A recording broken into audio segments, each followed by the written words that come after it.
and the strains of the PHS Marching Mohawk Band performing the alma mater brings us live to Parker Field tonight as the Piggott Mohawks are set to take on the Newport Greyhounds in 3A3 high school football action. Tim Blair along with Sean Parker to bring you the call of the game tonight as a very key 3A3 matchup pits the Mohawks and the Greyhounds. As we await the teams to enter the field, the 4-1 Greyhounds come in to visit the 3-2 Mohawks, and both have been on a little bit of a different path, Sean, since the season got started. Well, the Greyhounds come in tonight with one loss in the conference to Hoxie. Week before last, they just dismantled Walnut Ridge last week. The Mohawks have not gotten off to the conference start that they expected to have, so they are looking to get one in the win column tonight as they come out on the field with the American flags ablazing. Piggott Mohawks come in from the north end zone. The Newport Greyhounds from the south as we prepare for high school football action here at Parker Field on YHC TV and YHC.com. Glad to have you aboard tonight. As we mentioned, this does have serious playoff implications. The 5 teams from this conference will be going to the postseason. 3 get to host first-round games, and everybody's going to be lined up with 5. Well, they are 5 quite well, led by the Prescott Curly Wolves. Indeed, indeed. This conference, as we've talked about many, many times, is tough. The Greyhounds formerly played at Class 4A, but they've been down here in the conference since last year, and they're going to stay, or since the year before last, they're going to stay. Rivercrest is moving out of the conference, but the Greyhounds are here, and they have a program stacked from top to bottom. That's right. You had a chance to see a very talented junior high program last night, so we can expect them to reload. They also have a lot of good young talent. They will be kicking the football off to the Piggott Mohawks to get this one underway here before a good crowd. Going to be short. Going to be fielded by Johnny Jones. And he's up over. Got to get Johnny Jones. He's got an escort. Got Hayden Lemons on the block. Hayden's going with him. Those one block, cuts back cross field, does the twist and down inside the 10-yard line. Johnny football with a return for the Mohawks deep into Newport territory. Good job by Hayden Lemons leading that charge, not to hit him in the back. And not getting caught on the block from behind. He had to be a lot. That was the senior wisdom coming in there, not to pull off a dumb block and have that one called back. Great job by John Jones, the senior, with a big kickoff return to start this one off. Well, the Greyhounds won the toss and deferred to the second half, so the Mohawks took the football, and they've got it right inside the 10-yard line. We'll call it the 9-10.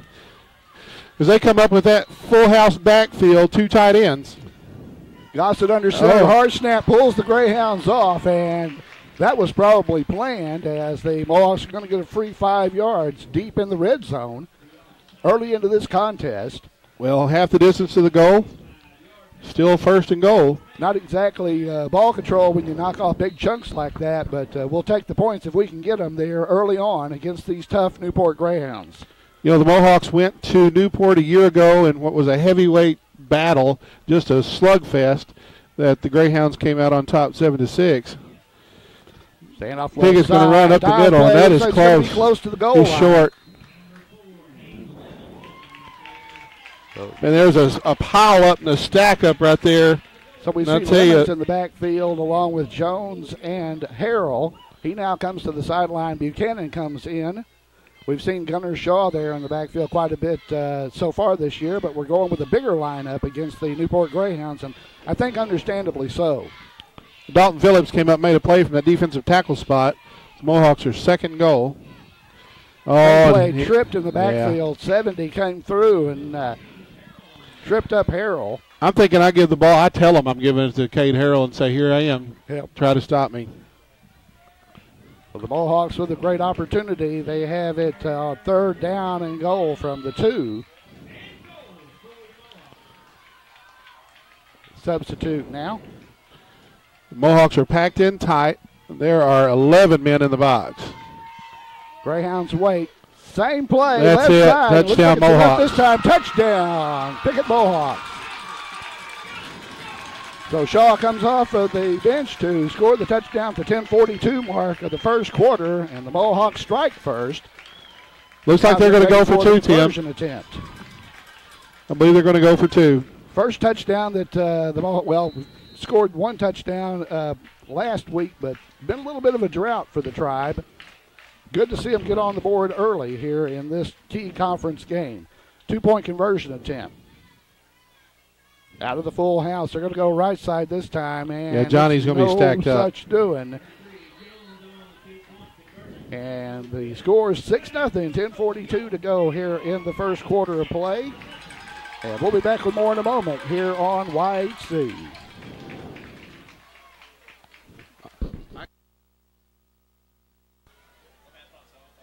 You can't hear us either? Yeah, I can hear you, but when they're screaming, it's a little hard. I can hear you.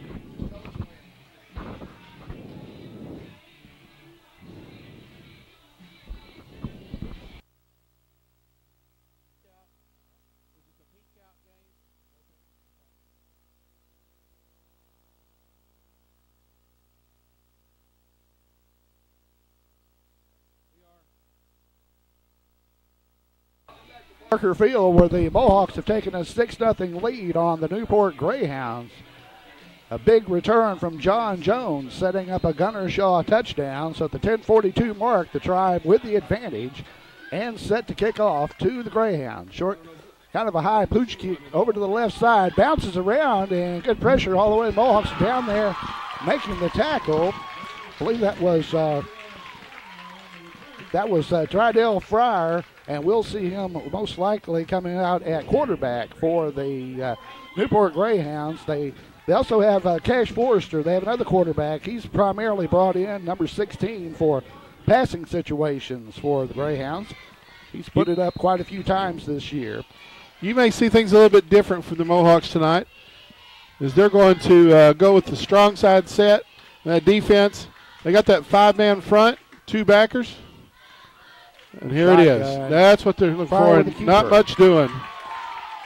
He faked it to Richardson, I believe it was, and then went for the keeper. And that was Dylan Bellers crashing in and making that tackle from that left end spot. Well, Bellers doing a good job this year. In fact, he's got quite a few tackles. Leading the way are the linebackers, and then Nate Mallard. Once again, out of the shotgun formation. Here come the Greyhounds. There's a snap. That's a give. It is giving off, and the sweep. Great job of come through. There's a football on the field, Tim. Ball loose on the field, and a Mohawks have it. The Mohawks say they've got it, and they do. The official agrees, I believe, over there. Turnover on the play. Ball comes loose. The Mohawks come up with it. The crowd reacts accordingly as the Tribe, with a couple of big plays here in the first quarter, have a chance to extend a 6-point lead. Well, Not sure who came up off the bottom of the pile, Sean. Tariq Richardson had that football, and he got caught for a loss. And then to add insult to injury, the ball pops loose. Mohawks have it again, deep inside Greyhound territory at the 30. And the Mohawks keeping the Newport offense off the field, and that is an important thing if you're going to play ball control. There's a quick pitch. Left side. Got a little bit of a lane out there, but a hard hit. There's Johnny Jones with the carry. Well, that's the junior. Garrett Bodie come up to make the stop, not until he gained 5 yards. But he make has it 4 yards. A 5-yard gain. Let's call it about 4 long 4. So it's going to bring up a second down, close to 6 to go for the first down. Football spotted just outside the 25-yard line of the Greyhounds. And it's October, Sean. That means that the weather's cooling down a little bit, and it feels a little bit more like football weather, too. We're about a week away from having real football weather, Tim. Gossett. That was keeper. He kept it. Greg He's around the end. Left side, gets a block, goes down and inside the 10. Good block out there. Who was the lead blocker on that one? I believe it was Lemons again, wasn't it? It was, as Lemons was leading the charge, as they had a jailbreak to the left. Good job that time by junior quarterback Trey Gossett on the keeper. Takes it down just outside the 10. It is going to be 1st and 10. They can get down to about the 1 and pick up a first down. Well, Gossett. Shaw in the backfield, I believe, there with Jones and Harrell, and is going to get the nod. Left side on the spin. Yeah. Back to the line of scrimmage and check that. I believe it was Hayden Lemons on the carry. Yeah, he got a couple, going to be inside the 10. Again, it's not first down and goal or second down and goal. No, it's going to be 2nd and 10 again now as the Mohawks have the football just inside the Newport 10-yard line. We're at the 8:45 mark of the first quarter, 6-0 Mohawks if you're joining us late. The big Johnny Jones return on the opening kickoff sets up a Gunner Shaw touchdown. Mohawks trying to take advantage of a turnover now by the Newport Greyhounds. Oh, snap too soon. Came in on the nudge, I guess. I'm not really sure what happened there. No, but Gossett did what you do. You recover, and you just try to go covered forward. it He up. lost about a yard, but I'm not it's going to be really 3rd sure and if they 10. were going to go on the nudge with a silent snap count that time or what, but there was a little bit of a mix-up between quarterback and center. Luckily, the Tribe hangs on to the football. The senior center, Alex Gibson, who is an all-district performer and a good kid all around. That's right. We don't see many problems out of them. That's something you can depend on as Lemons back into the ball game. They break the full house, wing on the right. Spin move back inside, but it's going to be a short gain. Going to bring up Lemons 4th down. again on the carry. So you know, that's the gonna bring junior up a fullback. 4th down now for the Mohawks. They have the football deep in Newport territory, but facing a 4th and about 7. And it's a pretty long 7 at that, Sean. Well, Lane Buchanan, number 34, has been banged up, the fullback. He is in the lineup at the moment. As Johnny Jones going to split out to the right. 2 backs in the backfield with 2 tight ends.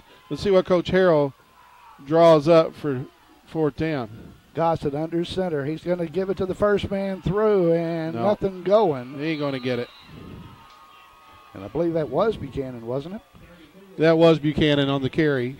All right, so the ball goes over on downs back to the Newport Greyhounds as the Tribe unable to capitalize on the turnover, on the earlier turnover. We're going to thank Piggott Realty, Mike and Pat Patterson for residential, commercial, agriculture, real estate. Anywhere in Clay County and beyond, let Mike and Pat serve you. They've been serving the area for many years. That's 870-598-3142, Piggott Realty, Piggott, Arkansas. Single back out of the shotgun, split wide, 2-man to the right, 1 to the other side, but the Mohawks got to wrap up. Broadus there, hit him again. He breaks loose. That's Joe Broadus, I believe, the fullback. Yeah, and he was caught. caught. A good gainer. He was back, and a hit was made, but you have to wrap them up. That's right. And if he's one of those stout, kind of a built low to the ground type guys like Lane Buchanan, and hard to tackle at that. So, that was about 9, 2nd and 1 for the Greyhounds. Buchanan comes into the football game for the Tribe. Same formation, wide outs to both sides. Shotgun, single back, brought us back there. And he's going to get the nod straight up the middle and has, I believe, enough for the first down. I think he's got it, Tim. He's got a first down. But once again, they go to the big guy. Well, they didn't give him the spot I was expecting, but he's got to have it.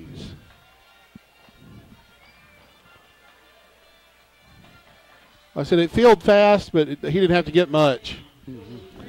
Well, like I said, Broadus over the course of the season, from if you read the stats of the earlier games, he doesn't get a lot of calls. He doesn't get as many carries as some of the other running backs, but he gets those short yardage situations. And right now with the Mohawks stacking up the big guys, they think they're going to try to limber up the inside.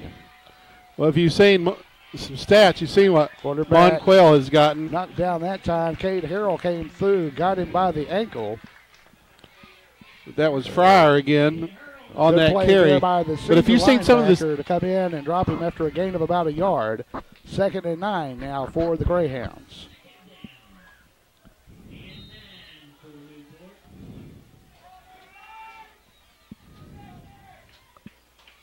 They break the huddle, bring him up to the line this time.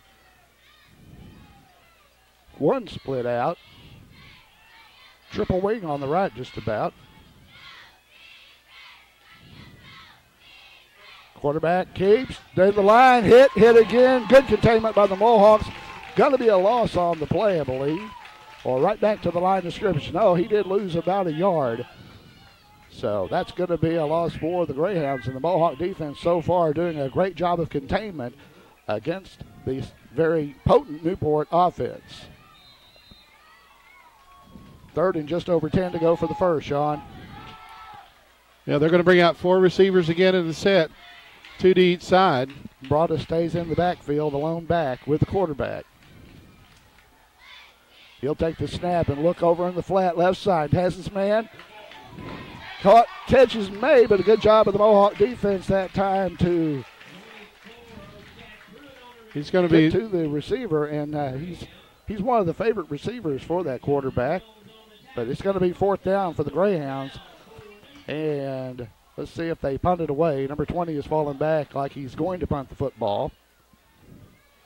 J.T. Haynes is in punt formation. And the Mohawks have a man back at the 40. That's number 5, Gunner Shaw. And he's inside the 40. High snap. Back, good pressure, but they pull back. Line drive on it. Bounce is going to be downed by the Greyhounds at the 40-yard line of the Mohawks. So the Tribe makes another defensive stand, and with 4:03 to go, we've got a 6-0 ball game from here at Parker Field. We're going to stay right here and thank Pumpkin Hollow. Thanks to Darrell and Ellen Dalton. It's Pumpkin Hollow time. The season began September 16th and 1993. It's the fall attraction that draws guests from all over the country. Animals, pumpkins, hay rides, and gourds for the kids. Also, corn mazes, Horn in the Hollow, Bubba's Butcher Barn, zombie paintball, and Forest of Fright. And now the pumpkin zip line. Plan a field trip, party, or just go and enjoy. 671 County Road 336 in Piggott, 870-598-3568, or inquire at pumpkinhollow.com. Great place this time of year to visit Pumpkin Hollow. All right, after O'Shea Pruitt came up short, the Mohawks take the punt and ready to get back on it again at the 4-minute mark of the first. Gossett hit the backfield, shakes the first guy, shakes another one cross field. Trey Gossett stays on his feet. He's still running. He's broken about 4 or 5 tackles and finally is dropped inside the 40-yard line. A 20-yard gain by Trey Gossett, the junior quarterback, on the carry, and that was all him. He broke 6, 8, what? How many tackles? I don't know, Tim, but he spun so many times I'm dizzy. And you know, it's hard to tackle a spin. There was no quit there. He did pay the price at the end. He took a shot there, but you know, Trey, he comes in at like about 5'10", close to 200 pounds. He's a stocky guy. Well, that's a wrinkle that Coach Harrell's put in, where the quarterback is getting many more carries this evening. Second big gain of the first quarter by Gossett, and Gunner Shaw into the line. He's going to have about 4 or 5 yards. So far, the Mohawks doing exactly what they needed to do, hanging on to the football, moving the football, and holding the Newport Greyhound offense at bay. Well, Zane Watkins came up to make that stick, but he still got about 3.5 yards, and that's what the Mohawks want. Ball control, time of possession. Because we've already eaten down to the 3-minute mark of the first quarter, still 6-0. There's Johnny Football, and he run over a guy. John Jones drives, picks up the first down. They're going to spot that at about the 27, and they say move the chains. So the pounding driving of John Jones, Cade Harrell, Hayden Lemons, Gunner Shaw, occasional look at Lane Buchanan, keeping the Tribe offense on track. Well, there's a theory about this ball control offense. If you have the ball, they don't. That's right. But you can't. It doesn't work well with it unless you have the lead. Good job on the dive left that time. So Shaw hits the line going, and he'll have a good 5-yarder on the first down run. That's what you want to be looking at, those 2nd and 5, 2nd and 4. Defenses, they don't really know what to do. You can occasionally try to get one behind them. But right now, we're just going to pound it down, try to score as the quarter draws to a close. Well, Gossett comes up under center, and there's 3 backs in the backfield. There's a whistle before the play. We have motion on our side, so it's going to be a 5-yard penalty against the Mohawks. It's going to bring up a 2nd and 10. Oh, mistakes. One thing, Tim, that Coach Harrell teaches often is your body language. And right now, I think that some of the Newport players are showing a little body language as their hands are on their hips, their heads are hanging a little bit, as the Mohawks definitely had the momentum, but it's mistakes like that that just happen that can take the momentum from you. If you believe some of the message boards, the loss at Hoxie, the people that were there said they showed up flat, played flat. And I'm hoping that's the team that showed up here tonight. And there's a corner. Jones, right side. He's got a gap. He's got a look. He's taking to the corner. Touchdown, Mohawks. 1:42 mark of the first quarter. The Mohawks tack on another to make it 12-0. Coach Michael's going to have to get off the field before they get him for penalty. So the Tribe with another big hitter increased the lead at the 1:42 mark of the first quarter. And a lineup for the conversion. Tried to go for two to get it to a 14-point game.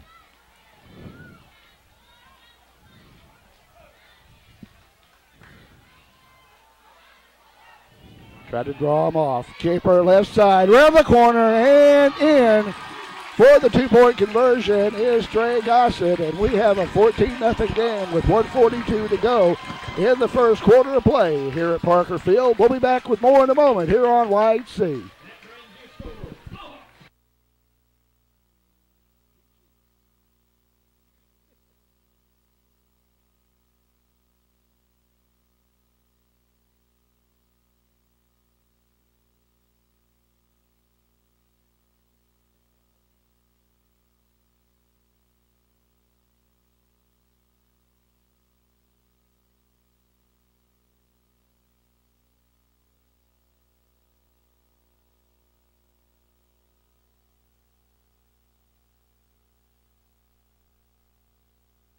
At Parker Field, Tim Blair and Sean Parker bring you the call of the game tonight as the Piggott Mohawks take on the Newport Greyhounds. The Greyhounds one of two blemishes on their regular season record last year. They would like to erase tonight, and they have a 14-0 lead. Short Mohawks kick, have to stay in their lanes. Tries to get outside, and the Mohawks with good containment once again drop him at the 35-yard line. So the Mohawks' plan is to kick to the sideline, then work the containment, use the sideline for the containment. Well, I'll tell you what, the Mohawk kick coverage had there. Jake Scott, number 21's down there in on the tackle. I'll tell you, you got to stay in your lane when they start going horizontal. That's right. As but you got to stay in the lane anyway. Like teams with speed, a mistake is a touchdown.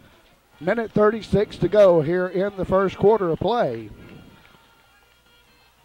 And here come the Newport Greyhounds, trying their third time, and brought us into the line. He has a pretty good gainer. That's Joe Broadus with about a 5-yarder. Yeah, the Lemons come up from the safety spot to make that tackle. But he still got 5, but they had two lead blockers coming through there. That you see that formation that they had? They had two guys on the lead no matter what. Right. I mean, it was coming. And they run that right off tackle, and they're in the same formation again. Yep, same formation with a deep back. Shotgun in the middle. Hard count. Trying to draw the Mohawks off, I believe. 4 seconds on the play clock. And he's going to keep it, pull it out. He's good job of the Mohawks to contain once again. And a good job to get the drop. We have a Mohawk down in the middle of the football field. I tell you what, but Governor Shaw came up and made sure it was nothing more than about a 2-yard, maybe close to 3. 3rd and 2. Well, the Mohawks have I believe that's Luke Boyd coming to the limping sideline. off. Luke's at starting offensive guard. Dr. Mallard's taking a look at him. He just took a shot. He'll try to shake it off down there, and there's the snap. Back to Broadus. Big guy into the line. Man, he does not tackle stood up. easy. He's going to have the first down, but is driven out of bounds over here right at the 50-yard line. So it'll be 1st and 10 for the Newport Greyhounds at midfield. They list Broadus at 5'10", 210. 5 foot 10 inches tall and 210. And I played at 5'11", 235, but I was a slow backup tackle, not a fullback. Well, he looks hard to bring down. Yeah. Yeah, he's gotten, He's up into the 300 yards, I believe, rushing so far this year for them. And they're looking over to the sideline. The clock stops, so it won't start until the snap. They're running the play clock down to 4. Low snap. Give it off to 2. Good. There you go. What a great job that time. Who came through? Was that Elijah Bellers? They Gossett. Trey Gossett came up to make that stop. Great job to come in, crash in, and drop the runner for a big loss for the final play of the first quarter. The Mohawks with a 14-0 lead here on YHC.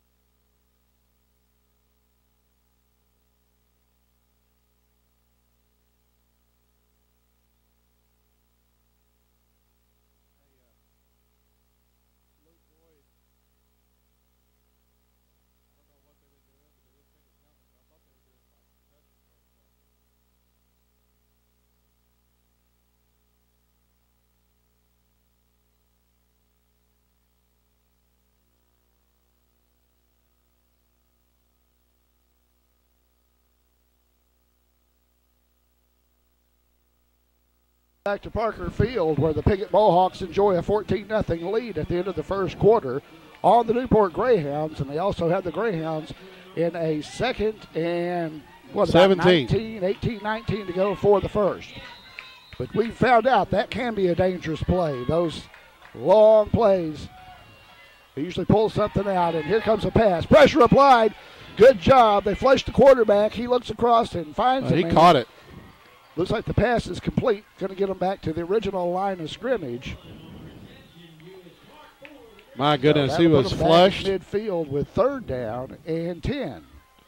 He's flushed and flushed and flushed some more, and they still got about 7 or 8 yards out of the play to make it 3rd and 10.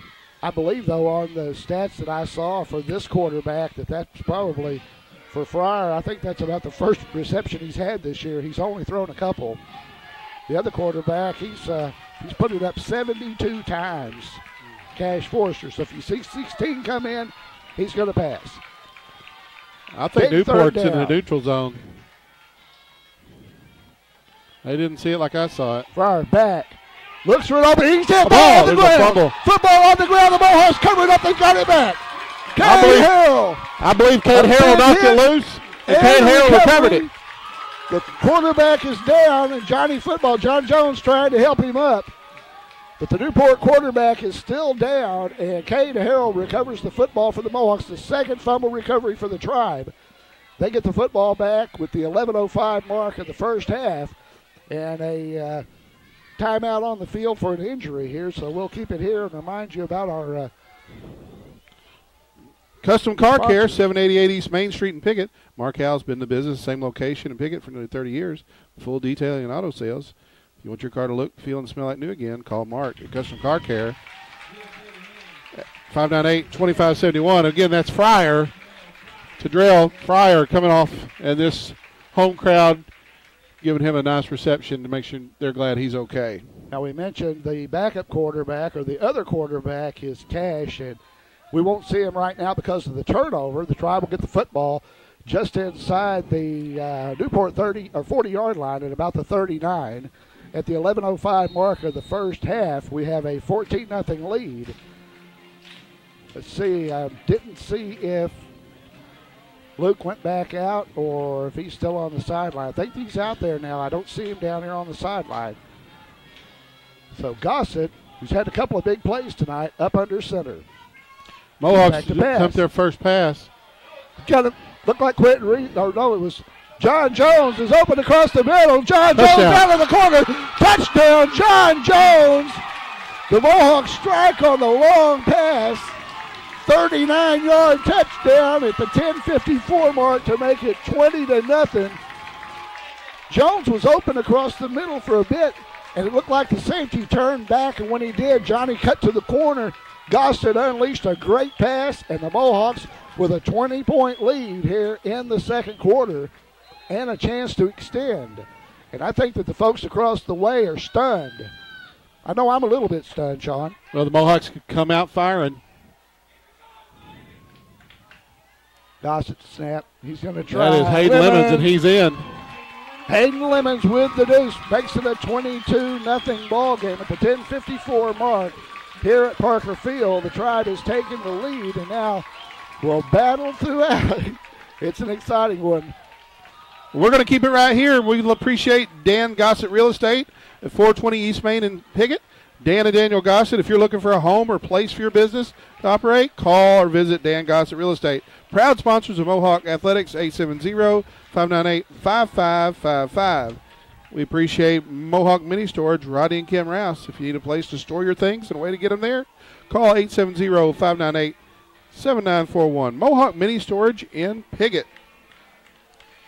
All right, we still got a lot of time here in the first half with the Mohawks putting up 22 points, and after only scoring 6 points the last couple of games put together, that feels pretty good, I know, for the offense.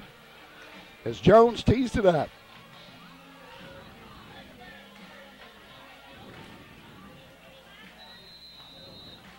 Now we're ready to get back to play, and that's that same kick. They go to the left sideline and then contain. Working that's back Bodie to the sideline. Good job over there. Yeah, that's Garrett Bodie on a. Greyhounds will set up with a 1st and 10. Once again at about the 40-yard line, their own 40. Where the football spotted, Sky Wright, one of the good young players for the Mohawks with the stop over there. You had a chance to see Sky and Drake Featherston both. Those are a couple of players that are really developing well as sophomores. And when we start looking at who's going to fill some of these spots going forward, been seeing some good minutes out of a couple of those guys. There's a couple of big kids in that class too. 3 really big linemen. Oh, there he is. You said it was coming, Tim, and you're right. Oh, no. A flag, and I think that they're going to get say maybe a hit out of bounds. It's over there in that area. Yeah. Mohawks are going to get a Cash unnecessary Forrester, roughness. 6'3", 210 junior. How about that? According to Max Prips, that's the 73rd time he's passed it this year. And the Mohawks are whistled for a personal foul penalty. Apparently a hit out of bounds or took him to the ground too hard. And gives the Greyhounds good field position, 1st and 10, just outside the Mohawk 35.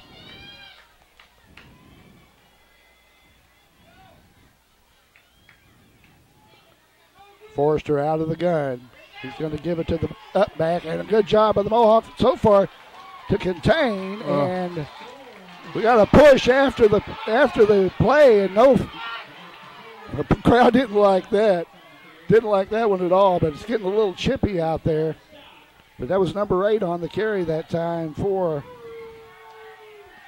the Newport Greyhounds, but he only gets about a yard. I've been calling him. I was afraid they got him on the horse collar the first time they grabbed him. Yeah, they grabbed some jersey and spun him. Now with the it's new spelled rules, Body, but I've been calling him Bodie. With the new rules, actually, the area where, like in the pros, a name would be is actually considered a horse collar tackle now as well. Not here, though.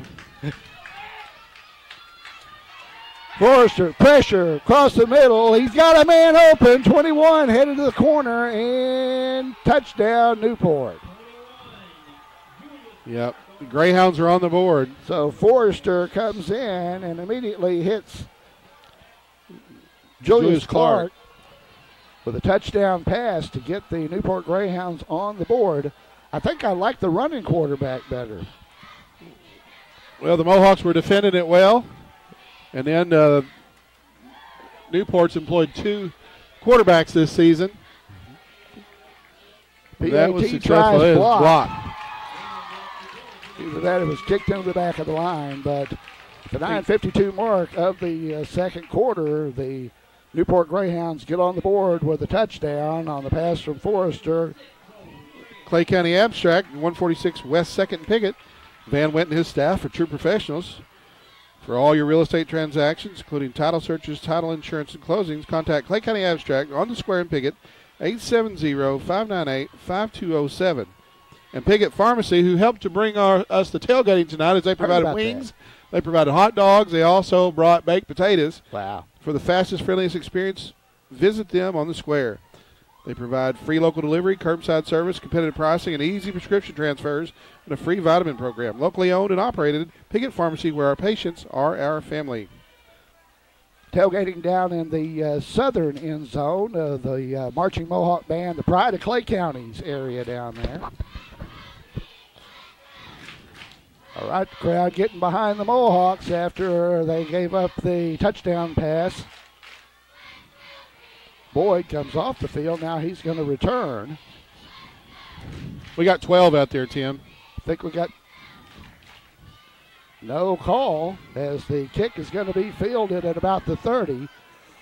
And we have a flag behind the play as Gunnar Shaw got up and kept running. He didn't feel like he was down, but there is a flag trailing the play that the official is eyeballing perhaps a hold. Let's see how it comes It's going to be a substitution infraction. Nope, they're blocking the back. They did not catch the 12 men. It's going to come back and be marked off from, I believe, the spot of the infraction there. And we'll put the Mohawks in a fairly deep hole with the 9:44 mark of the second quarter. Really, it just gives us further to go. We can maybe burn up the entire second quarter by going that distance. We're at 9:44. We'll look on the bright side, okay? And the good thing is it's not like 1st and 35 or 1st and 10 for the Tribe. They'll spot the ball at the 21-yard line of the Mohawks as the offense has been moving the football this evening. Good job by the Piggott line to move those Greyhounds back, and once again they go right into the heart of them. I tell you what, for a moment there was a crease, and it closed up quickly on number 32, Cade Harrell.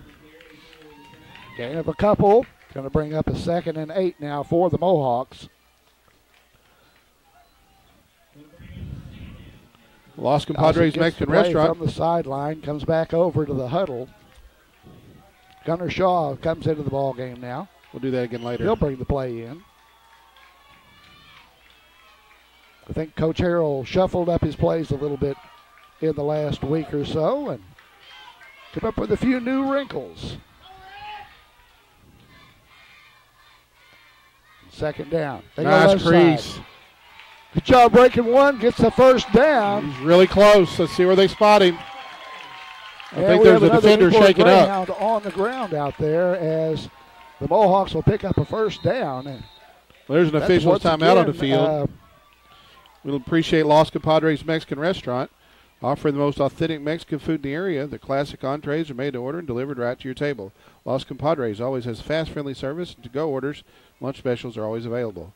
There's no better place to gather with your friends and family than Los Compadres Mexican Restaurant at 648 East Main in Piggott. That was Tydrell Fryer that was shook up once again. He played a big role in the win over Walnut Ridge last week, had several scores, and this is the 2nd time he's been helped to the sideline, once on offense and now once on defense. So it's going to bring up a 3rd down and about a foot. So the Mohawks with a 3rd down situation, but a good opportunity to keep this drive alive. As Cade Harrell comes in from the sideline, he came over and spoke with the coaching staff for a moment. We appreciate MFA Ag Services Mid-South for sponsoring tonight's game with multiple locations in Piggott, St. Francis, Pollard, Mounds, and McDougal. They can provide multiple agronomy solutions to ensure profit, production, and stewardship on your farm. That's MFA Agri-Service Mid-South. Jones, Harrell, Lemons in the backfield. Gossett under center, takes the snap. It's going to be Lemons left side. Breaks one, breaks another, and almost was gone. As Hayden Lemons is having a big game, and he picked up about 8 on that carry. He needed a yard. He got 8. He got 8. And he was about one guy from taking that a lot farther. Number 4 was there, and it would have been a little bit of a foot race. But the Mohawks keep the drive alive and keep the clock running at the 8:25 mark here of the second quarter, and also look to try to extend the lead.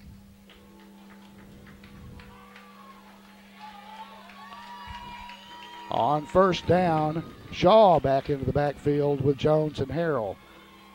He'll take the dive straight ahead and has a couple, maybe three. About 3 yards on the carry. There's a scrum for the ball, but they ruled him down. I don't know what they're fighting about. Second down. The big pile up there, and several of the Greyhounds, I think, are catching their breath as they get up because a few of them, number 70 there, he's gimping around a little bit. And the Mohawk line, I had a chance to talk to Coach Harrell, and one of the things that he felt like the reason they lacked sharpness was not enough contact in practice. That changed this week. They've been hitting each other, and they were ready to hit somebody else, and it shows tonight. Well, they've done some shuffling on that offensive line as well. Yeah, Second Fuller. man through. I believe it's Jones on the carry that time. He is stacked up at the 45. I think he might have got the 46. That's kind of like what we saw a lot of last week is our running backs were running into an area where there were already three people basically laying there. And if you don't have that gap, you don't have an opportunity to get your feet down and head it uphill. Well, it's going to be third down about 4 as the Mohawks have the football resting at their own 46-yard line. The center, senior Alex Gibson, has his hand on the football. There's a handoff to 5. Gunner shot. He has met. He has pile drive. Right at the line of scrimmage. Apparently, they just won the Super Bowl because number 21 celebrating that like they won something. That's Julius Clark. Well, they haven't made a lot of tackles, I guess. So that's going to bring up a fourth down. Lemon's back into the ball game, and Shaw will come to the side. Gunner had a little bit of a gap there, but the man stepped in pretty quick and sealed and locked his arms well. So here come the Mohawks on fourth down. Play clock's under 10, Tim.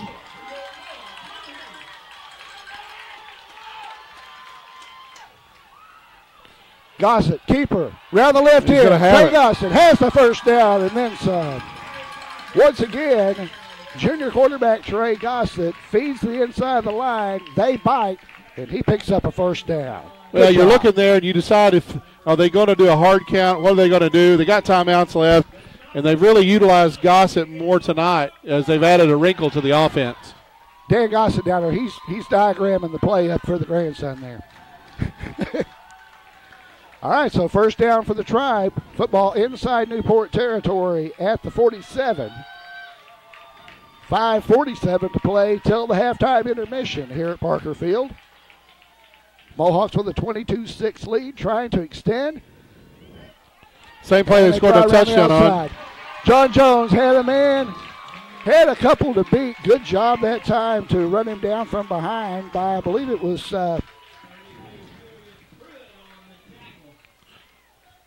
32. Yeah, that's right.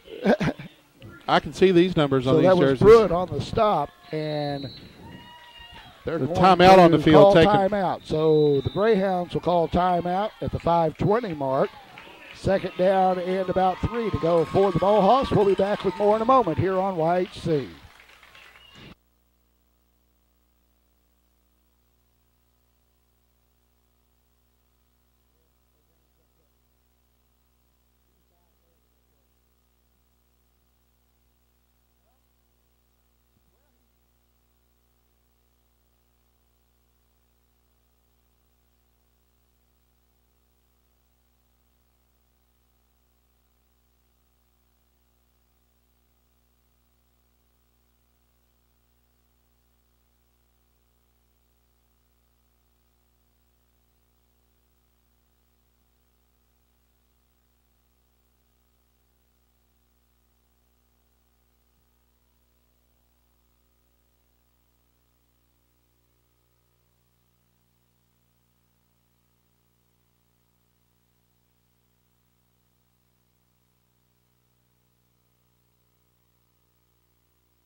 Field, where the Piggott Mohawks have a 22-6 lead over the Newport Greyhounds. Hounds called a timeout on 2nd down along 2. The Mohawks are driving. It's Cade Harrell right at the middle. Straight into the pile. He's going to be close to the first down. In fact, where's this spot going to be? They may want to go ahead and drag the chains because it is very close to a first down for the Mohawks. They're going to move the chains. They're going to pull them. So Cade Harrell with a first down. Gunnar Shaw bringing the play in from the sideline as he's platooning with Hayden Lemons, as Lane Buchanan has been getting a bit of a rest and just playing on the other side of the football. Yeah, the Mohawks going to set a twin set out to the right. A little bit of a different look. Gossett drops back to pass. He's got good protection. He's got a man open. Shaw wide open. Gunner's in for the touchdown. My goodness. Gunnar Shaw was wide open. Blown coverage. No flags on the field. The Mohawks have extended the lead to 28-6 at the 4:51 mark. Did you see the wall created by the Mohawk offensive line? The pocket was great perfect. Job that time by everybody. I don't think Newport thought that the Piggott Mohawks were going to come out passing, and we've bit them on several big plays. They're looking to extend now, 28-6. The two-point conversion now to follow. I think he got it.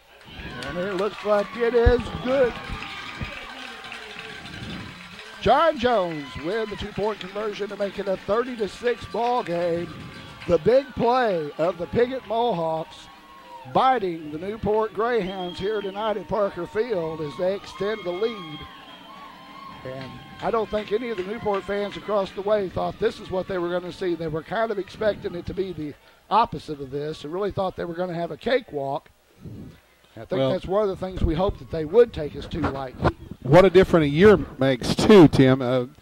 You're looking at a game a year ago that finished 7-6 as offense was at a premium. I mean, a premium. Just scoring points was a challenge for both sides. Picking up first downs was a challenge for both sides. As it was pointed out in one of the previews that I read, other than the long pass that the Mohawks scored on, that's the only time that we crossed midfield.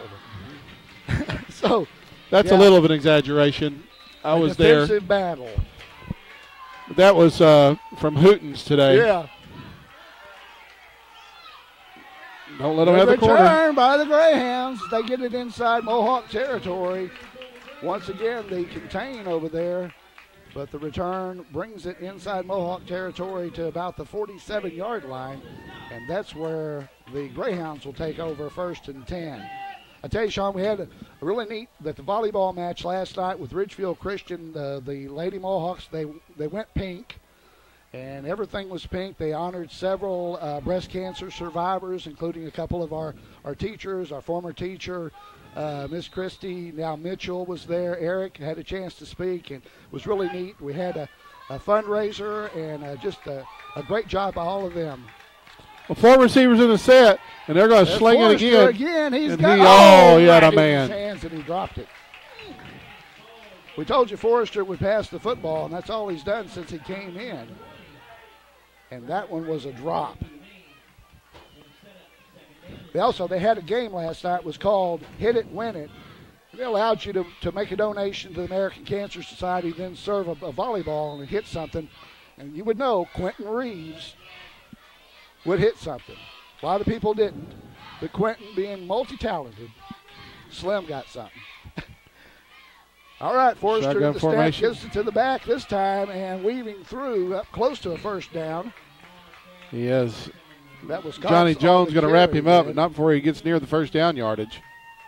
So Monquel Cox, a sophomore, he got well over 400 and some odd yards rushing. Yeah, we're going to see him a lot the next couple of years. He is a very, very good football player. Mohawks need a big defensive stop here at the 4:20 mark of the second quarter.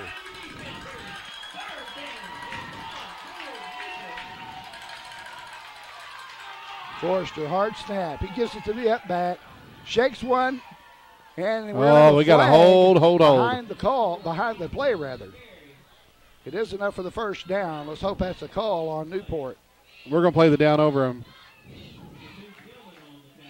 If they saw what I saw. So Mason Tillman makes the stop for the Mohawks as a hold is called against Newport, and that will really, it was a pretty good run. Sometimes the guys in the straps don't agree with what I see, but they did this time. Thank you. All right, so well, they go from 3rd and 1 to 3rd and 9. From 3rd and 1 to 3rd and 9.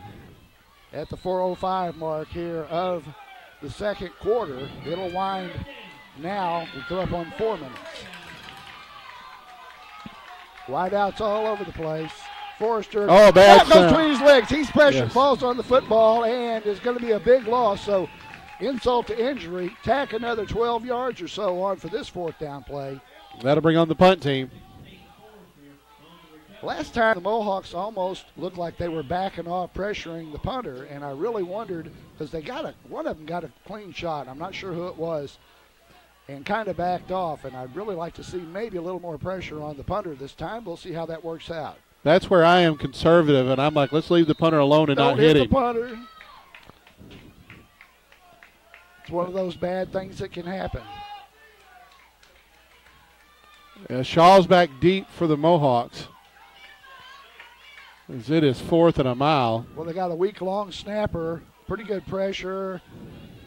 Bounce is going to go favor of Newport, and they're going to down it. You got to get away from on that. About the 20-yard line. So the Mohawks will have 2:58 to play. But once again, withstand a Newport drive, mostly thanks to a couple of mistakes by the Greyhounds. And the Piggott Mohawks get the football back at the 2:58 mark here of the second quarter. They said we have some the other games that are going on around the area. I really don't think that there's going to be a lot of impact here at the top. A lot of that will shake out toward the end. But if we can get another conference win here, and after Hoxie beating Newport, it's going to be a dogfight for that number 3 spot, which, of course, will be hosting a playoff game. Clock winds, just under 3 to play, second quarter. Greyhounds moved. Handoff inside is a short gain for the Tribe. Well, the Powell moved a little bit as the Mohawks pick up positive yardage. So Johnny Jones with the carry picks up about 2 yards on that.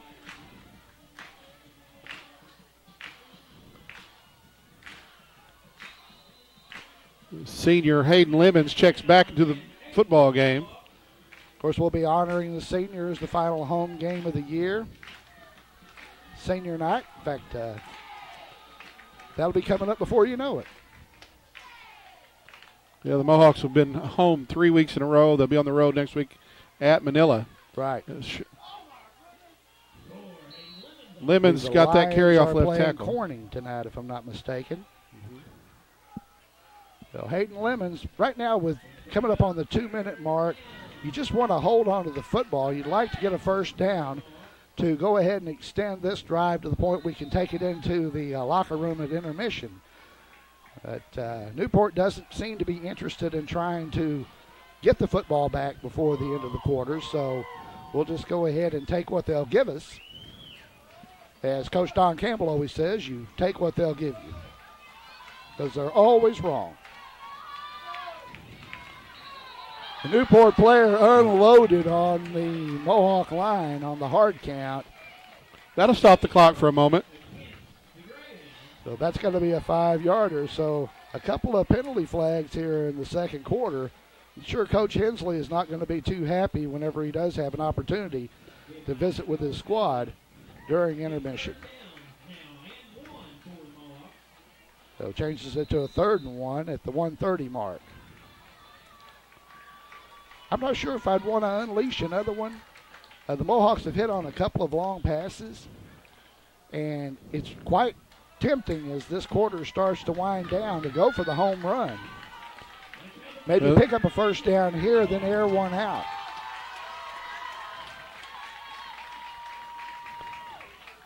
Gossett on the sneak. He's got it and then some, and still running. And Gossett comes out of the pile. Trey Gossett comes out of the pile. He's got about 3 of them. Somebody got him by the helmet. No call.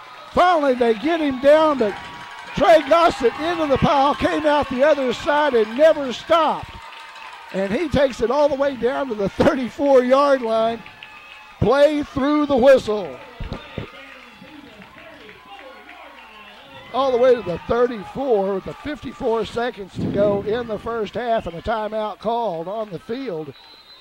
The Mohawks, after 2 weeks of seeing the big play, have been handing out the big plays tonight. Well, when you need a yard and you get 37, I think you answered your own question from a moment ago. Do you sit on it? Not now. No. You got to take at least one shot. This is that point where you trust your defense. If you do put one deep and they can pick one off, you go ahead and send your defense out. Hope that Cash Forrester doesn't hit anything funny. Well, the Greyhounds are going to get the football to start the second half. That's right, but they're going to be in a hole. But we have a 30-6 ball game right now here, late in the second quarter of play from Parker Field as the 3A3 Mohawks and Greyhounds battle. As Sean mentioned earlier, Newport, they'll be a part of this conference next year as well, but we lose the Rivercrest Colts, and we're thankful of that. We pick up the Harrisburg Hornets, who are just coming off of a drought, but they are improving. So I think I like the matchup better with the Hornets. And the drive is comparable, right? Well, 54 seconds remaining in the second quarter. I think Gossett's probably leading the team in rushing at this point. Well, he just picked up 37 on that one. First down, Mohawks. Straight ahead, Harrell, big pile, nowhere to go, and they stack him up right there. And they're just going to let the clock run down here, it looks like, as Harrell gets up off the bottom of the pile. The Mohawks do have timeouts to burn. Riley, the last man up off the bottom of that pile.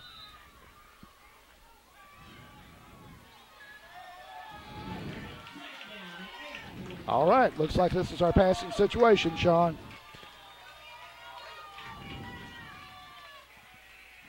Nope, they give it on the counter.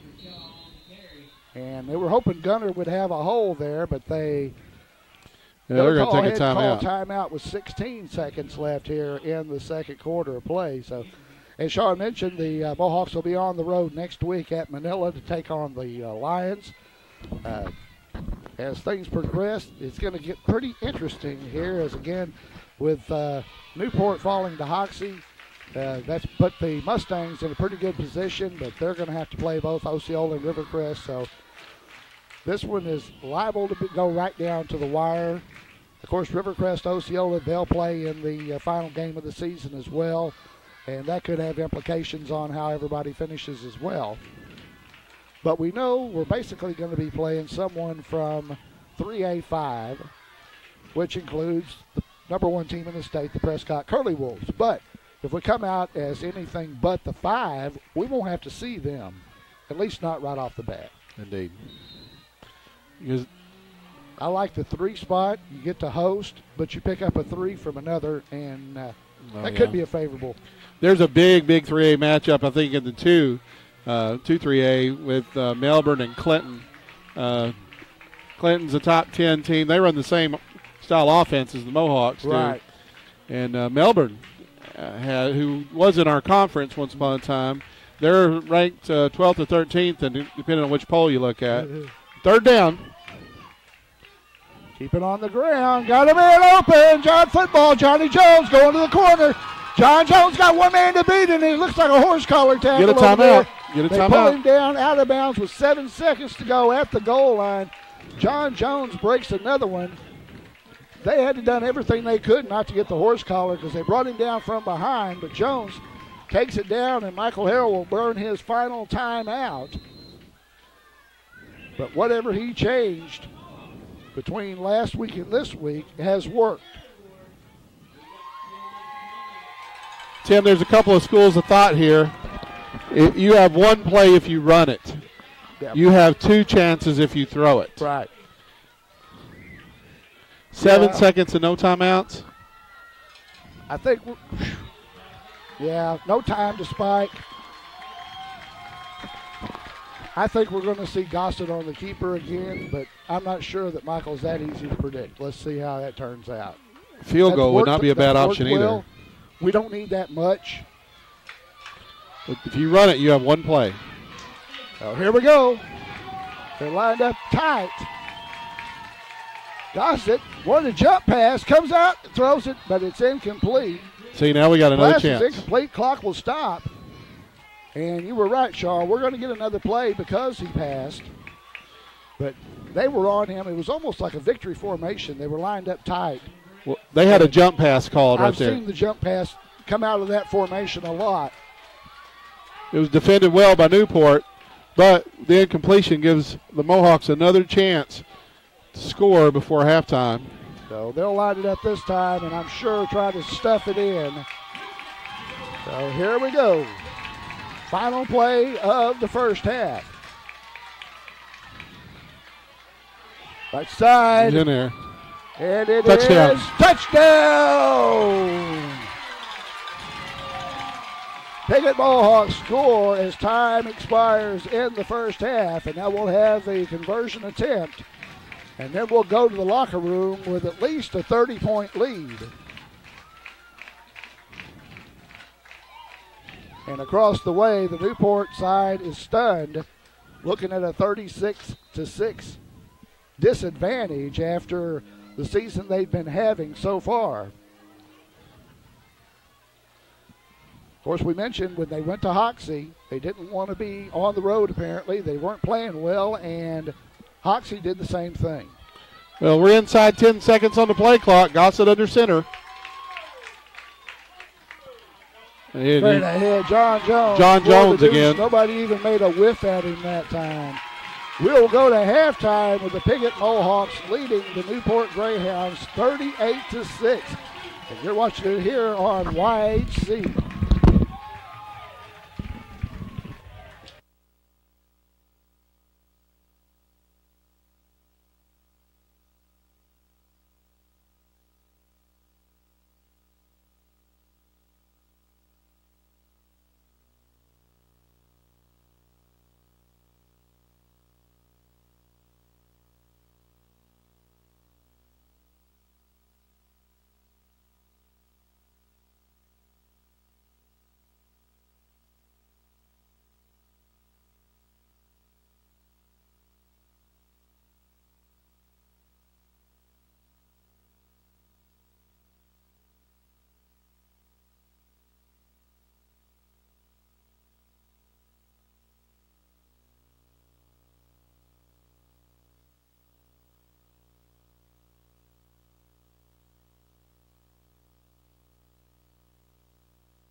Field in Piggott, Arkansas, where the Piggott Mohawks lead the Newport Greyhounds 38-6 as we prepare to begin the third quarter of play. Tim Blair on hand with Sean Parker bringing you the call of the game as the Mohawks jumped out to an early lead, started strong, finished the first half strong, and now have a 32-point advantage on the Newport Greyhounds, and will be kicking the football off to Newport to begin the second half of play. And it was the big play for the Mohawks, both on the ground and through the air, Sean, that got them to this point. Well, Tim, it was a big play, but it was big play set up by running the football, grinding it out, sustaining drives, and keeping the football out of the Greyhounds' offense's hands. Coming into tonight, Gossett, he had dismal numbers, really, basically passing, but had a sparkling performance, both passing the football and running the football. And now here's the kickoff. It's a dribbler right to the front line and covered by the Greyhounds. That was by design. You're going to give the Greyhounds a short field, but you're not going to give them a chance to make a very athletic move and break one on you. So the starting quarterback for the Newport Greyhounds went down twice, but that just brought in Cash Forrester, the big junior, and he is back there in the backfield now. You can tell he's looks like he's 6'8" inches taller than his running back. And he will give it off to Broadus. Broadus straight into the line, had close to a first down until he started going east and west. He retreated. He's going to be a few yards short. So Joe Broadus was coming out of the backfield, took the handoff from Cash Forrester. Straight ahead for about 8. Second down and about 2. Football in Mohawk territory at the 46-yard line. Broadus in the backfield.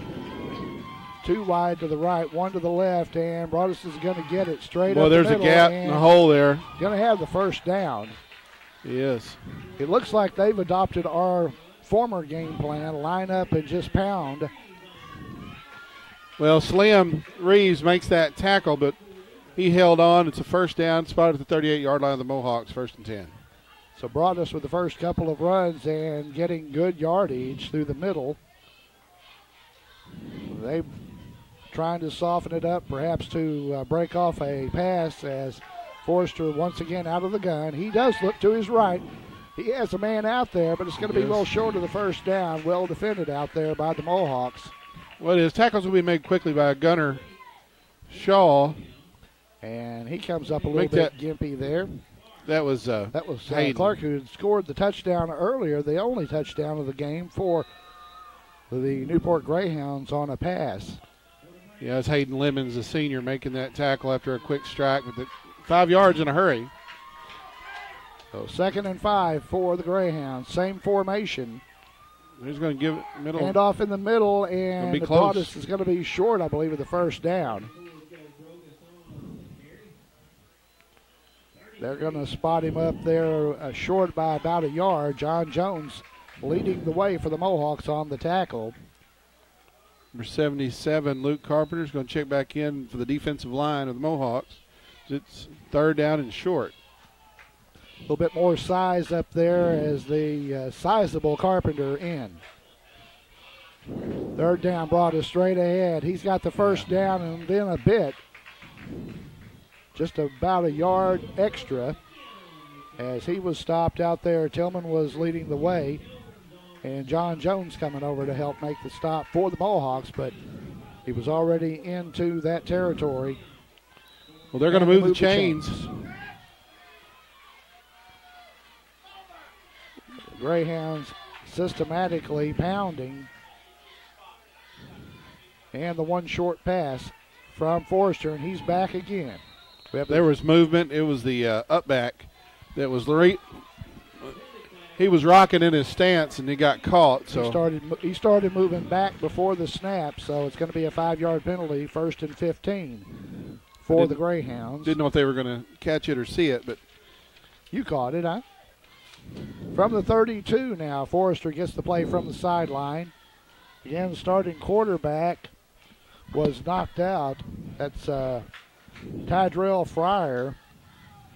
He was knocked out of the ball game twice, actually, as Broadus gets the nod. Broadus into the crowd, comes out the other side, still running, and he's going to have close to a first down on a 1st and 15. Joe Broadus has about 12, 13 of it back. He is hard to tackle. Tough to tackle. That was like the play earlier where Trey Gossett, everybody thought he was down. He came out of the pile. At this juncture of the game, though, if the Newport Greyhounds are going to take this much time on every drive, trailing by 32, they've got their work cut out for them. Forster's going to hand it off to him again. He is hit, bounces. Tackle, there's no tackling him high. Still out there. It'll be a 1st and goal. Short of the goal line. So the big guy, the 200-pounder, taking care of the yeoman's amount of the work for the Newport Greyhounds. We'd like to thank Piggott. 1st and goal. Piggott Realty, Mike and Pat Patterson for residential, commercial, agriculture, real estate, anywhere in Clay County and beyond. Let Mike and Pat serve you. That's 598-3142, Piggott Realty in Piggott, Arkansas. Forrester right into the middle to Broadus once again. He's stacked up and dropped short of the goal line. Yeah, Nate Mallard impeded his progress and brought him back. Hurricane Nate. Going to be 2nd and goal, Tim. Is they're going to go with no huddle on that play.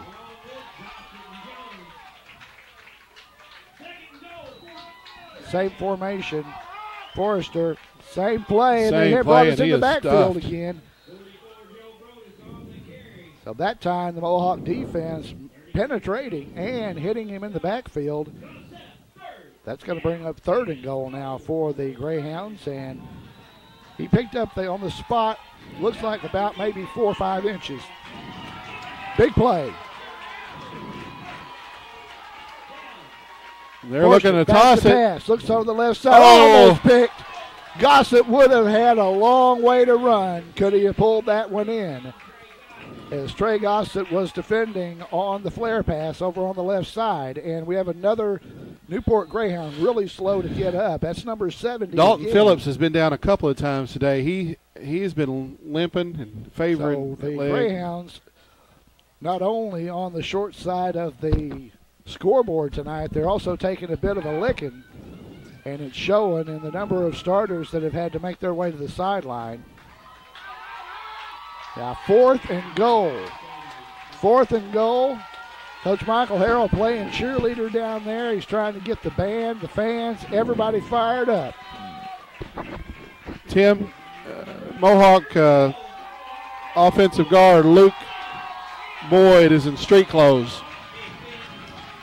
Not a good sign. Here's the 4th down play. 4th and goal. It's a snap. It's Broadus. Hit in the backfield. Hit again. Takes one tackle and goes in standing up. He was hit. He was hit. And he was hit. He was hit several times, but fought it off and scored the touchdown with 7:24 to go here in the 3rd to make it a 38-12 game. There is a silver lining to this touchdown drive. It took 7.5 minutes, or let me rephrase that. There's 7.5 minutes left in the quarter. Right. So. Yeah, they ate up a lot of the 3rd quarter, and as I said, whenever they are down by this margin, the Mohawks will now want to try to put together a sustained drive to burn up some clock. I think it should be noted, too, that Mohawk utility man Corey Fuller is back with number 54 at the half. There's the pass. Forster across the middle. Oh, that is knocked down. No good. John Jones tipped that ball. John Jones tips the ball, and the score remains 38-12 at the 7:24 mark of the third quarter. Back with more in a moment on YHC.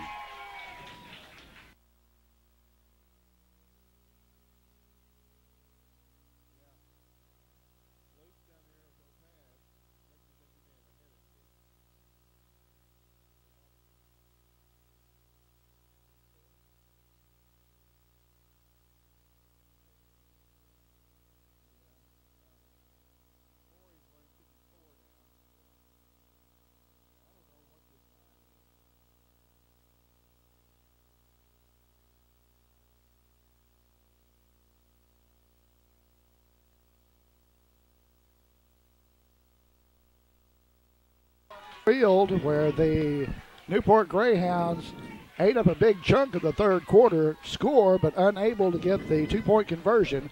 They trail the Piggott Mohawks 38-12 here in the third. First time we've seen them kick in a while.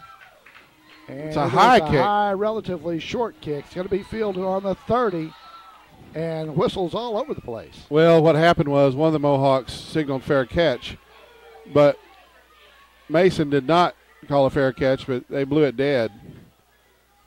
So are they going to make us take the ball at where he caught it? Yeah. When your team calls a fair catch, it's a fair catch. Okay, so the Mohawks will have the football at the 30-yard line, just outside their own 30. The Mohawk faithful do not agree, but I don't think they know the ruling. Well, let's hope that's the worst thing that happens to us tonight. And here come the patchwork Mohawk line.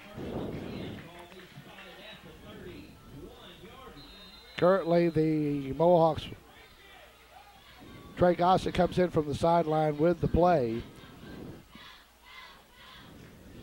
Mason Tillman down on the sideline over here waiting. He may get a shot here in a second.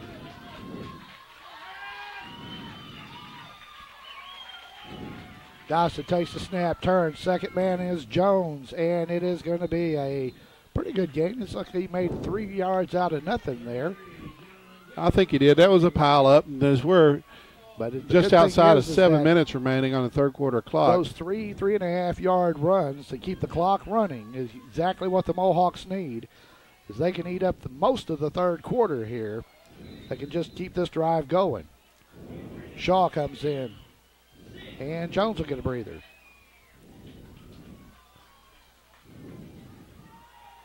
Football just inside the 35. Second and a long 6.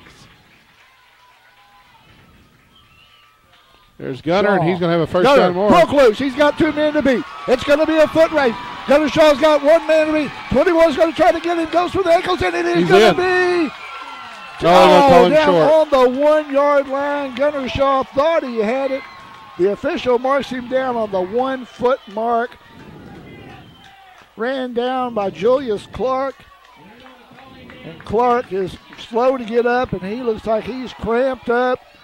The Mohawks strike on another big play. Gunner Shaw into a crowd, out the other side, and almost all the way to pay dirt.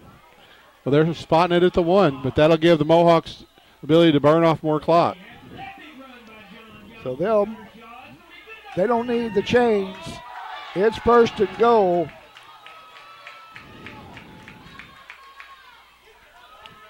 Spin move. Johnny's in there, but he's going to be short. And they keep throwing him down after the whistle. Coach Michael Harrell wanted a flag on that one, but no call. Jones stopped on his forward momentum short of the goal line. But the clock keeps absolutely running. No gain on that one. That's key. Keep that clock running here in the third.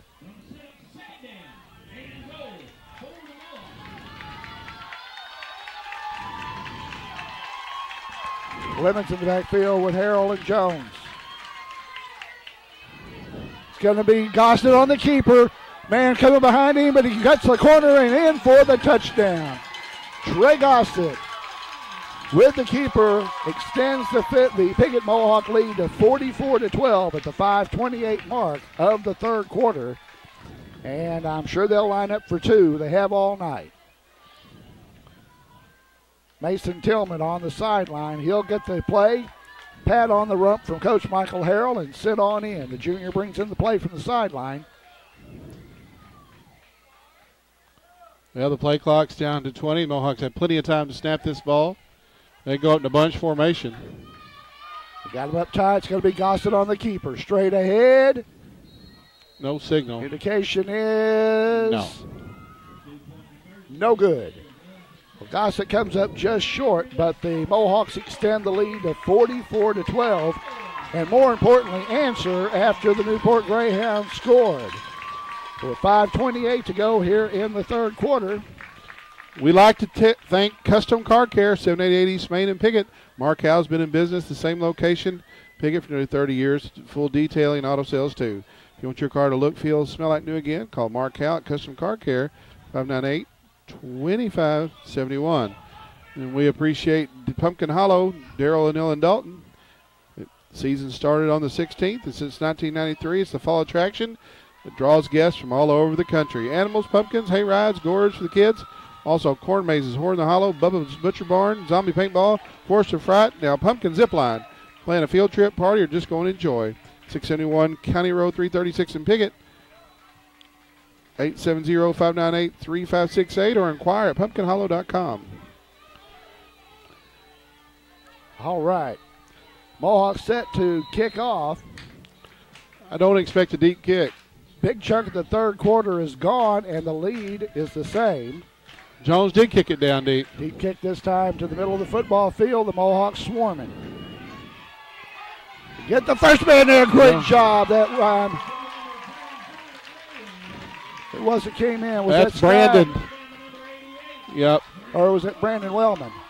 Wellman was downfield. Brandon Wellman with a good stop by the Piggott Mohawks on the return. That's the first time they've kicked to the open field and allowed them to really have an opportunity to set up the return. And a good one-on-one tackle there. But the Greyhounds have it 1st and 10. They'll have it at their own 26. Cash Forrester, the quarterback. Joe Brodus back there with him is the lone back. He's the fullback. He'll change sides now. They're going to give it to Brodus gives it right there. Back to Brodus, He's wrapped middle up. Of the field. Jones and Harrell drop him after a short gain. Of course, the two linebackers came into this game leading the team in tackles, and they're tacking a few more on. About a yard on that carry. Well, that's two sure tacklers in the seniors. This is the third year to start at that position for the Mohawk defense. Right. Brodus got it again. Back into the middle. He's turned outside this time, and a good job. The Mohawks string him out. Well, down low was Cade Harrell, and I'm telling you, he got him. And if you Mason get their Tillman. legs, they don't go very far. Oh, Tillman over there also helping out. A big bunch of Mohawks crash into the football, and the clock keeps running at the 4:30 mark of the third. The clock is definitely not the Newport Greyhounds fan tonight. Not their friend. Forrester has men split to both sides. You keep giving it to Brodus. You got to expect him to throw it soon. Oh, He Forster's falls down. He's on the down. Snap. Ball is loose. That's the third bad snap that the Newport Greyhounds have suffered through. That time, poor Cash Forrester tried to pick that up between his ankles, and that didn't work out very well. It didn't. We'd like to thank Dan Gossett Real Estate at 420 East Main in Piggott. Dan and Daniel Gossett, if you're looking for a home or place for your business to operate, call or visit Dan Gossett Real Estate. Proud sponsors of Mohawk Athletics, 870-598-5555. Mohawks follow it up with a 3-and-out and are set to receive the punt from the Greyhounds. Snap is there. Slim almost got to that one. Just get away. Ball is right into a crowd. Mohawks need to be careful, and it'll be down by the Newport Greyhounds at their own 41, 42-yard line. And Mohawks with good field position once again looking to extend a lead here tonight over the Newport Greyhounds. We'll have more in a moment on YHC.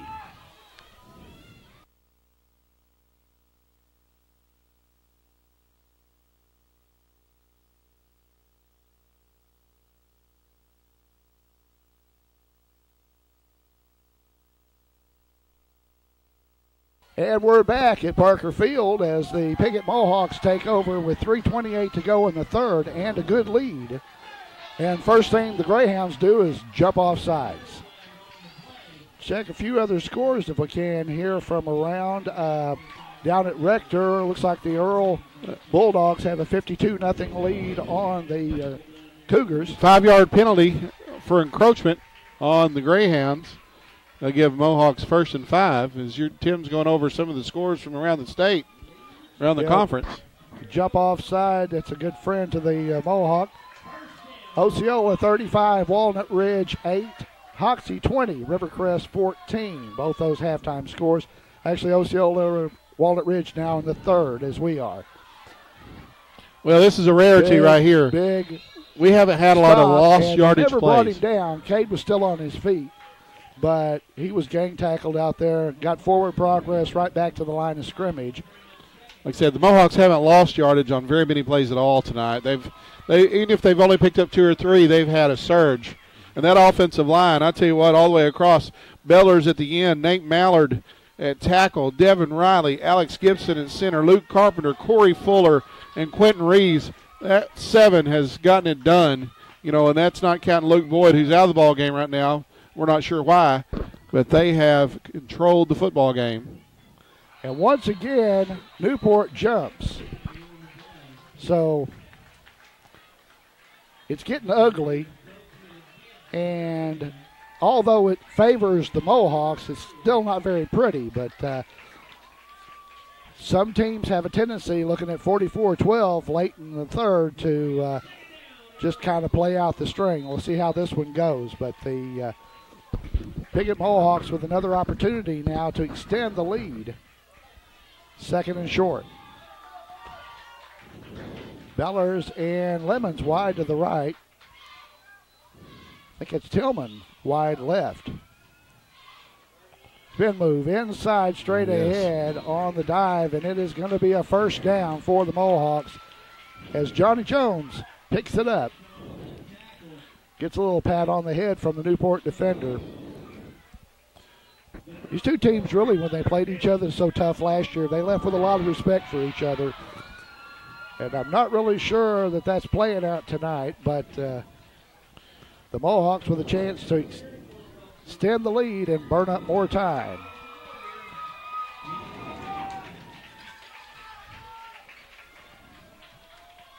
Quentin Reeves wide to the left, way out wide to the left.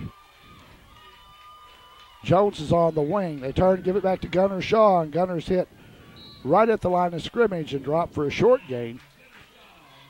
We appreciate Mohawk Mini Storage, Rodney and Kim Rouse. If you need a place to store your things, a way to get them there, call 870-598-7941. Mohawk Mini Storage in Piggott. Van Winton and Clay County Abstract in Piggott and his staff are true professionals for all your real estate transactions, including searches, title, insurance, and closings. Contact Clay County Abstract on the square. Piggott, Arkansas, 870-598-5207. 9 seconds on the play clock. 1:18 on the clock in the third. It's going to be Hayden Lemons, left side. Hayden's going to have a couple, maybe 3, but it's going to be well short of the first down and bring up a third down situation for the Mohawks. Shaw will come in as Hayden comes to the sideline now. Platooning that halfback spot. That's a nice luxury to have Hayden and Gunner. They're both different. Hayden much larger, rangier kind of guy. Gunner smaller but much quicker. So third down for the Tribe. Back, same play. The second man. And only got him twice. Pulled down from behind after a short gain. So that was John Jones on the carry for the Tribe, but he's going to be short That's going to be the last play of the third. There's no need to run this or snap it. No need to punt at all, so we will see what the Mohawks can dial up. That was O'Shea Pruitt. He leads the team in tackles as time expires in the third quarter. We have played 3 here at Parker Field. The Piggott Mohawks lead the Newport Greyhounds 44-12. We'll have more in a moment on YHC.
"12 minutes remain in this ball game and stand between the Piggott Mohawks and their first conference win of the season as they lead the Newport Greyhounds 44-12 entering the final frame. It's been the big play for the Mohawks. They've gotten several from Trey Gossett, Gunnar Shaw. John Jones has done a yeoman's job, and as Sean Parker said, the line has dominated the football. A reverse, first time we've seen that. They've got a corner, cut back inside following Nate Mallard. He's going to be short of the first down. Well, let's see where they spot that. No, they see where the spot is. As you know what? He just had to get over the 30. He's really close. And it is close. I believe they may have to bring the chains. They're going to move him. First down. Nate Mallard pulling on a reverse out in front. And the Mohawks keep the drive alive and drive up almost another nail in the coffin of the Newport Greyhounds. Well, from this angle, it was difficult to see where the stick was or where the spot was going to be. You know where the stick is and where he's got to get. But he had to get just over the 30 to the 20, and that's exactly where he got to. And it wasn't even close enough to measure. They had a better view of it than we did, Tim. Right. And the Greyhounds are starting to pull at the jerseys, getting winded. Would like to see this one over as Shaw is stacked up after no gain. That time the trap was a trap. And it's going to be no gain, 2nd and 10. But the most important thing about this is we keep the clock running. And the longer we can take before we let Newport have the football back, the better chance we have of just getting them to give it up, take it to the house. Thinking about the bus ride to Jackson County. Well, the Mohawks will break the huddle. They're going to give us plenty of time to read these ads, aren't they? Gossett's got it. With a keeper. He's got one blocker out nice there, straight arm. Hey, he got some positive yardage. After a gain of about 4. But stayed in bounds, too. Stayed in bounds, kept the clock running at the 10:37 mark. Piggott Pharmacy, for the fastest, friendliest experience around. Visit them on the square. They provide free local delivery, curbside service, competitive pricing, easy prescription transfers, and a free vitamin program. Locally owned and operated, Piggott Pharmacy, where our patients are our family. All right. Mohawks still have the football, facing now a 3rd down situation. And as you said, taking all the time they can. Deep in Newport territory, 3rd and a long 4, close to 5 to go for the first down. And the dive going to be short. Got about 3 of it. Oh, the senior, Cade Harrell, dives into the left side and picks up a good chunk of it. It's going to bring up a 4th and just about 2, 4th and a long 1. And, of course, we'll go for it. MFA Ag Services Mid-South. We appreciate MFA Ag Services for sponsoring tonight's game with multiple locations in St. Francis, Piggott, Pollard, Mounds, and McDougall. They can provide multiple agronomy solutions to ensure profit, production, and stewardship on your farm. Fourth down. Looked like there might have been early movement. Big pile. It's close. Pile, and it is close. Spot looks favorable. I think that is so close. It is. We're just going to have to wait and see. We don't have a good angle from here. See where the zebras spot this one. I think they're going to go ahead and bring the chains out. And while they're doing that, we're going to thank Los Compadres Mexican Restaurant, offering the most authentic Mexican food in the area. Their classic entrees are made to order and delivered right to your table. Los Compadres has fast, friendly service, and to-go orders and lunch specials are always available. There's no better place to gather with friends and family than Los Compadres Mexican Restaurant at 648 East Main and Piggott. Short. Well, a little shy. Short by about a foot from what we can see here. Well, that means that Greyhounds get the football at their own 8-yard line. With 9:09 to play in the ball game, trailing 44-12. So the Piggott Mohawk defense has done a great job, only giving up a couple of big plays, and they've done a great job of containing the speed of the Newport Greyhounds, and that's been important. So this is a key drive. They can shut them down here. This ball game's over. Or if Newport's going to burn up 7 minutes trying to score. Expect them to go out, and they do. Pass to the and he's side. down. I don't know why they didn't blow the whistle. That was Clark over there. And it is enough for about a 3-4 yard gain. Well, he came down, he put his hand to the ground, his knee went down, and they just let him keep going. Now we have a official timeout. Yeah, we have an injury timeout for the Mohawks. Looks like Dylan Bellers is a little shaken up. Doc Mallard out there walking him off. Dylan's had a little bit of problems with an ankle this year, but he's also had a shoulder that's bothered him. A shoulder problem as well. So I don't know whether you had a chance to read the story in last week's paper. We referred to them as the beat-up Mohawks, and they were a little bit beaten. But as the Greyhounds found out tonight, you don't want to back an injured animal in a corner. That's probably the worst thing you can do. Good job of the Mohawk defense to string out the play and actually get a loss on that of about 1. It's going to bring up a third down now and 7. So Reeves and a host of Mohawks strung the play out. And he remained inbounds, so the clock is still running. We have another officials timeout for an injured Newport player. So we're not going to speculate, but I thought it was 51. I didn't see who it was. We've got another Newport player down out there, and they're attending to him. Not sure if he's starting to cramp up or what, but it'll be a good opportunity for a water break. As I said, we had temperatures in the 80s today. It's cooled down nicely here, but we've got a really nice southerly breeze here at Parker Field. Of course, we'll be on the road at Manila next week to take on the Lions. Again, just continuing through the conference schedule.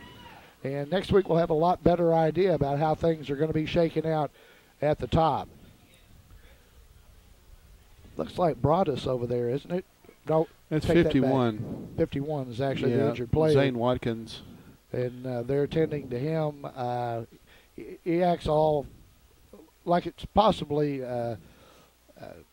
could be a cramp, could be a hamstring though. So we're not going to speculate on that. We don't have a very good track record on speculating anyway. So it's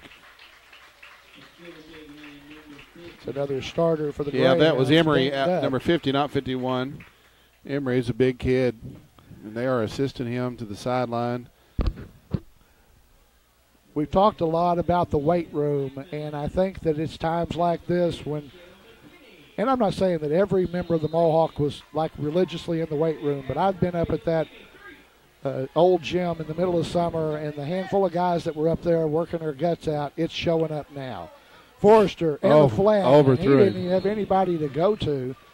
Yeah, Piggott. Forrester had Pruitt open in the flat, and he just sailed it. Pruitt, the intended receiver, he has caught more passes than anybody, I believe, this year. He also leads the team in tackles. But it's going to stop the clock, and it's also, more importantly, going to bring up 4th down. Now, there's no, well, I guess they are going to punt it away. This late in the ball game, I'm not really sure what the advantage of punting is, but the they Mohawks lined up in a punt formation. The Mohawks have nobody back. High snap, he pulls it down, pressure applied, but the kick's away. We got one guy running down there, kind of loafing down, and it's going to be good field position for the Mohawks at the 38.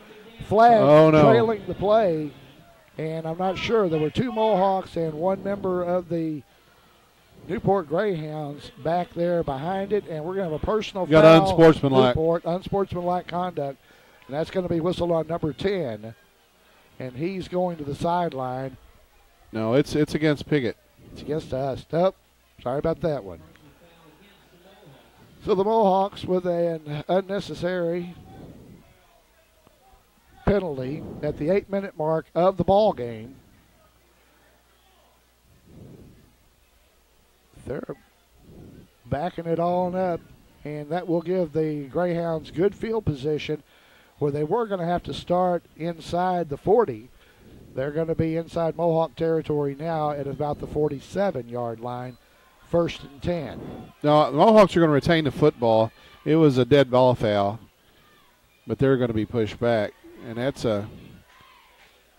You don't want to get a personal foul. You especially don't want to get 2 personal fouls. So it's at that point of the ball game where you have to start thinking about it. Well, the unsportsmanlike conduct just pushes you back. You just can't afford anybody to be ejected. Nope. Because they're out next week, too. Keep pounding. There you go, Kate. Nope. Was that John? That's Jones. Johnny Jones. These jerseys are nice, but I have a hard time reading the number on They're them. hard to read, yes. So Jones picks up a good 6-yard gainer, takes it into Newport territory. And it's going to bring up a 2nd down now for the Tribe, and the Greyhounds are thinking about the bus ride.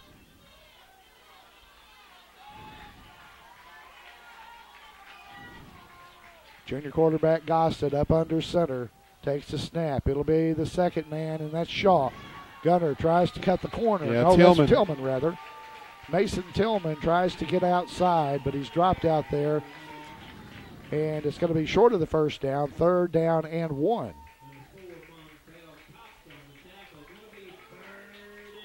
So Tillman getting a carry there for the Tribe. It's not quite time for all the subs to come in. And I'm not sure that Coach Harrell really wants to play the subs so much because he feels like it doesn't keep his starters sharp. Well, the Mohawks are going to try to milk this clock. Stay in bounds. And Lemon's out of bounds, but he has a 1st down. As he gets it to the 40-yard line, he'll have an extra 3 yards or so. Stops it with 6:32 to play in regulation. We're not at the point where the mercy rule would be in effect, so the clock will stop. That's about where the Mohawks would have had the football before the penalty, and it's the 39-yard line, 1st and 10. The clock stopped. Yep. We'd like to remind everybody, Monday night, the Lady Mohawk volleyball team will observe senior night activities, so everybody reminded about that. Congratulations to the Mohawk tennis teams for winning another district title down at Allen Park. I think they got Mohawks that was something moving. Different, the pitch back to Shaw, but the movement before the snap. Procedure. So Coach Harrell is giving some of the teams that he'll be seeing later in the season a few different looks, some things they haven't seen before, and some of it's working pretty good. Shaw to the sideline, and Hayden Lemons returns. 1st and 15 from the 44. Clock stops on the offensive penalty.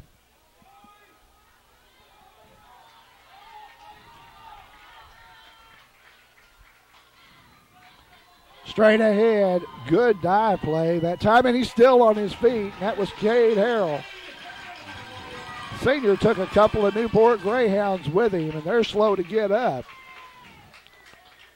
As he got had the a big penalty chunk yards. of it back, probably about a he got about 12 on 12-yard carry there.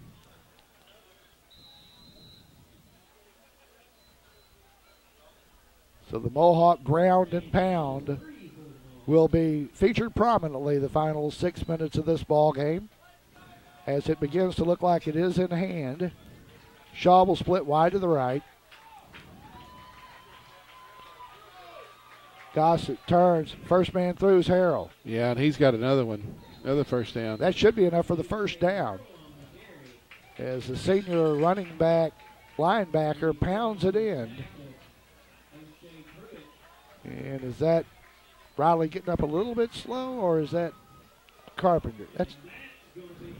But it's enough for another Mohawk first down. And now that they've moved the chains, they'll wind the clock at the 5:35 mark. Well, the Mohawks threw a couple touchdown passes in the first half, but there's been no need to do it here in the second half. No need. With a good lead, you want the clock to run, keep it on the ground. You might do something as a little surprise. And there's the spin move on the counter, and Stayed in bounds. Shaw stays in bounds.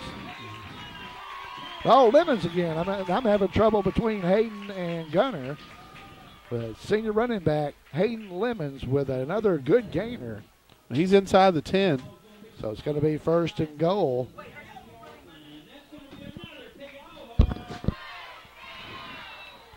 So the Tribe deep into Newport territory yet again. And knocking on the door at the 5-minute mark of the ball game.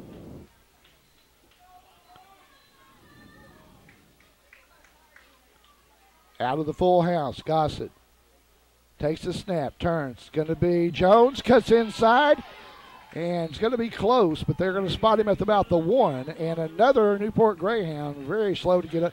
Well, it might be number 70 again. It's the same Yeah, Newport Greyhound. Yeah, he's had trouble all ball game, so I got to commend him for just still being out there. So second and goal for the Tribe as Jones is short of the goal line, stacked up at about the 2. You get the feeling they can go ahead and score now. You almost want them to maybe take another play to run a little more clock, but see if the Mohawks can stuff it in here at the 4-minute mark.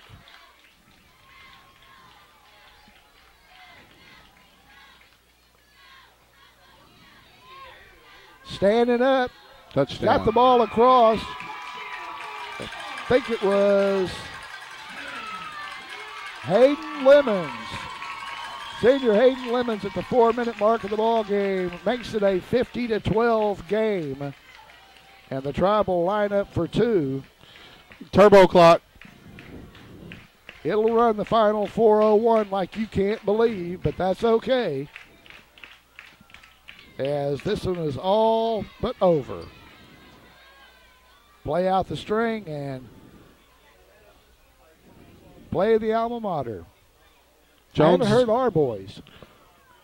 Jones is going to line up to kick the extra point. Okay, we're going to have a PAT attempt.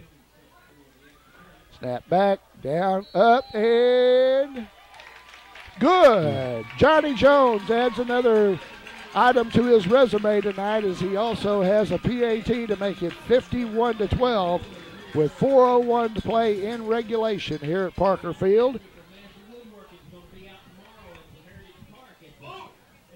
So it's This will stay right here. I believe that the we'll keep it right here, as we remind you that a lot going on this weekend. As Chris just reminded everybody, they've got the Lakeside Market coming up tomorrow out at Heritage Park. As the Newport coaches leave the box, there's not much more they can do up here.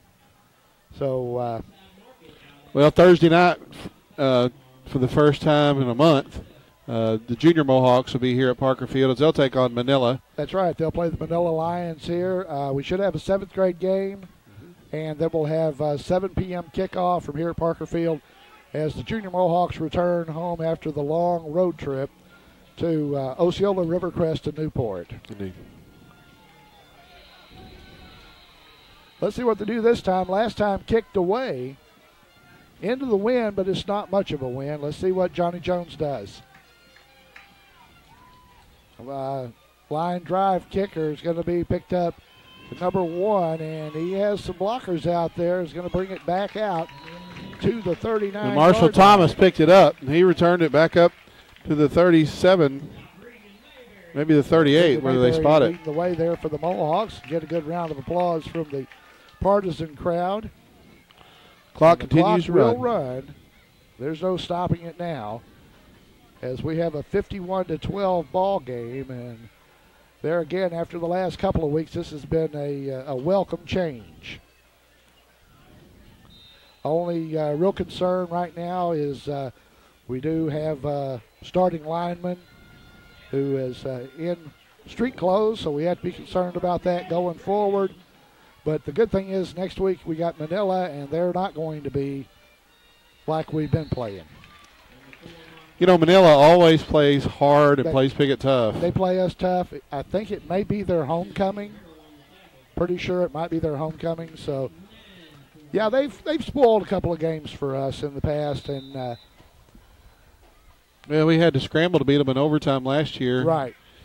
And so Cash Forrester back, but they're going to continue to keep it on the ground. And Brodus, I believe it is, going to be close to a first down.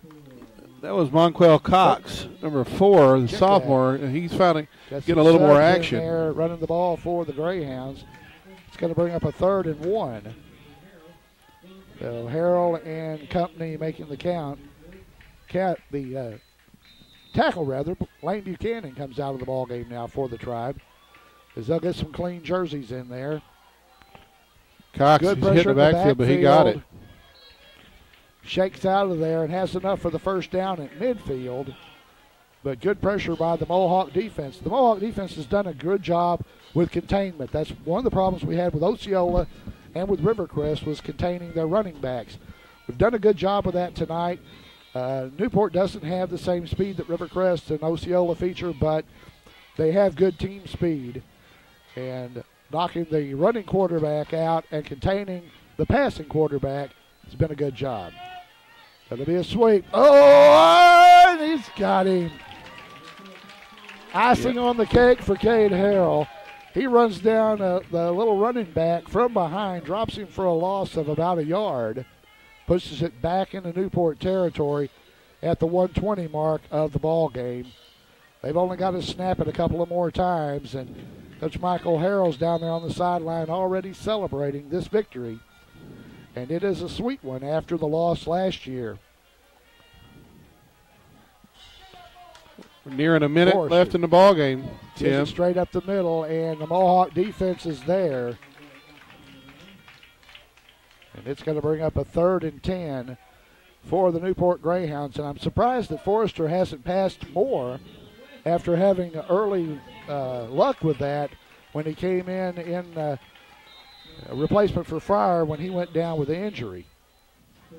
Got another substitution, 60 into the ball game for the Mohawks. That's Dalton James, the sophomore. That 240-pound kid. That's right. He wants to get a hit in before this one's over.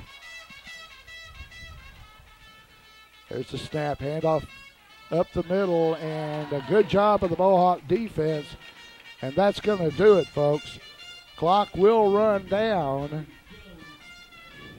as the Mohawks begin to make their way to the sideline and celebrate their first 3A3 victory of the season, as they will beat the Newport Greyhounds by a final score of 51-12. 51-12. The Mohawks victorious tonight over Newport here at Parker Field, and they'll be meeting out there. Well, I'm not really sure. Last time, after the losses, we weren't really sure what to take away from it other than that we needed to shake things up a little bit. I think they did that tonight. I did. You know, when you get into the regular season in this conference, there's going to be a lot of battles, a lot of challenges, obviously. And I think the key here is when you get playoff time is to peak. You know, and maybe the Mohawks are finding their stride because they did some things that worked. This is a really good Newport Greyhound football team. Yeah, don't let the scoreboard fool you that these are not bums. These is a very good, very talented football team, and they dress 40-something kids or whatever. But a quality win, a quality conference win, and setting the tone for going forward and trying to win out is exactly what the Piggott Mohawks need to do now down the stretch, and I'm sure that's what Coach Michael Harrell would tell you. Well, Tim, let's go look and see what else happened in this conference and see how it shook up. You know what? It's going to be fun. It is at that. Well, once again, our final score from here at Parker Field, the Piggott Mohawks beat the Newport Greyhounds 51-12. For Sean Parker and Tyler Wagner, I'm Tim Blair. Thanks for watching us here on YHC.